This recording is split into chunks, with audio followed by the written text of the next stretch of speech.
A black man just gave a white cop a push. The next second, he was shot down by the officer.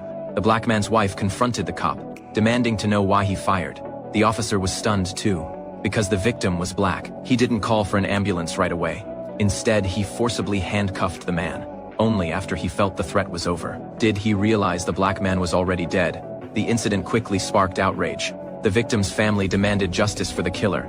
But tensions between whites and blacks had been simmering for ages. Plus, the cop was the son of a high-ranking official. They conspired with the officers on duty that day, claiming the black man pulled a gun first, so the shooting was justified. In the end, the officer walked free. Seeing his shameless attitude, the victim's brother was furious. He was willing to risk his life to avenge his brother. When many white cops learned their colleague had been killed, they started harassing black people everywhere. This only deepened the divide between both sides. That night, white officers targeted two black men again. Jake explained he was also a cop, but they didn't believe him. They even hurled insults at them. When Jake went to his car to get his ID, the white officer thought he was trying to flee. He quickly pulled the trigger, causing Jake to fall after being shot. Then Jake started firing back. One white officer was hit.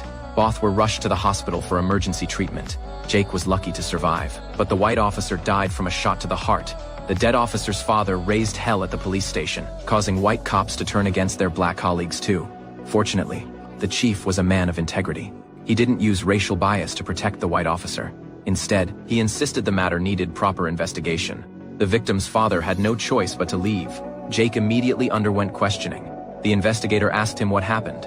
Jake didn't hold back, telling the whole story, emphasizing it was self-defense. But when the other white officer was questioned, he deliberately twisted the truth.